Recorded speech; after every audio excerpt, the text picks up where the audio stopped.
this is David with another walk and talk for David's Tutorials.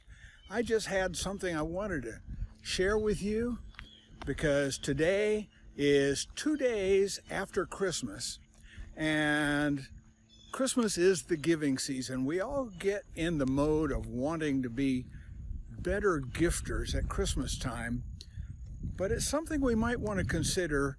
Let's be better givers all year long.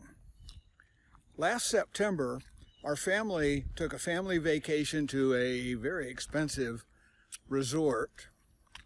Been saving up for it for quite a while, but hey, we had a lot of people there too, so it was worth it. And while we were at a very, very nice breakfast that, goodness, for all the people we had there, it was well over $150. That's a very expensive breakfast. I don't think I've ever paid that much for a breakfast, even for multiple people before.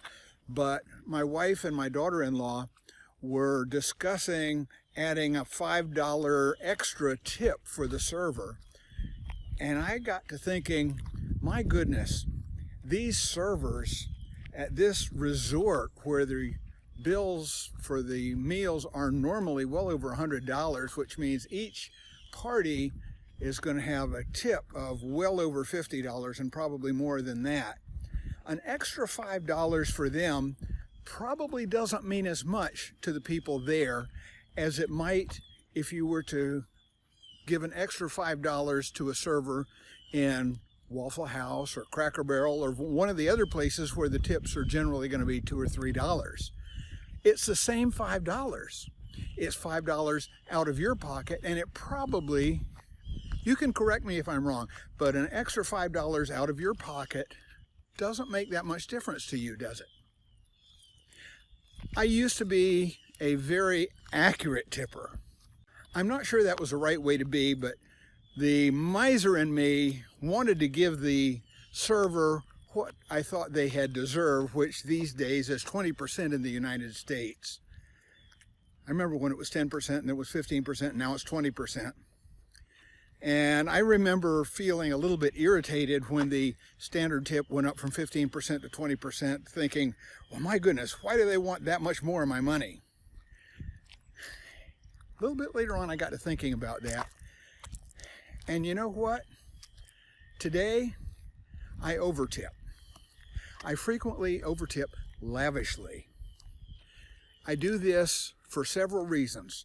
The first I've gone into with you here just a second ago, in that when the tip comes up to be $3.72, oh, I thought overtipping was giving them $3.75. Give me a break. 3 cents? You've got to be kidding me. What difference does 3 cents make? Be honest now. What difference does $3 make to you? If you can afford to go out to eat, you can afford a decent tip. Okay, that's reason number one. It really doesn't make that much difference to me or to you, an extra $1, an extra $3, an extra $5 out of your pocket. Now here is reason number two. Reason number two, I am immensely grateful for these servers. I am very thankful to them for being willing to get out there and work in the service industry so that you and I can go out to eat and have people take care of us, so that we don't have to cook the food, so that we don't have to clear the table, so that we don't have to wash the dishes. It's just a wonderful thing that we have these people willing to work in the service industry, and I am thankful for every single one of them. Yes, I'm even thankful for those who have a grumpy attitude. And frequently we do get servers with a grumpy attitude. But you know what? They're still working. Reason number three, and I believe this reason is probably one of the strongest reasons, is these people who are working in the service industry, they're out there working. They're part of the workforce. They're paying taxes. They are not sitting at home on welfare, eating bonbons and watching soap operas. They're out there doing their best to earn a paycheck. And I want to support that. I want to support the people for working in the service industry. I want to support the people who are out there working and staying off of welfare. I want to support these people because I know they all think this is a temporary job. It was for me when I was a server. When I was going to school, I worked as a server. I worked for tips. We've all heard it said that those who have worked for tips are always the best tippers, and I got to tell you, there's probably quite a bit of truth in that. So I am thankful to have these people in the service industry. I am thankful that they're out there paying taxes and have a job and out there working to support themselves and probably their families. And the extra money that I can give them, it's not a detriment to me. So this is why I overtip. This is why I tip lavishly, sometimes outrageously. Coming up on Christmas time, I've left several $10 tips when a $4 tip would have been appropriate.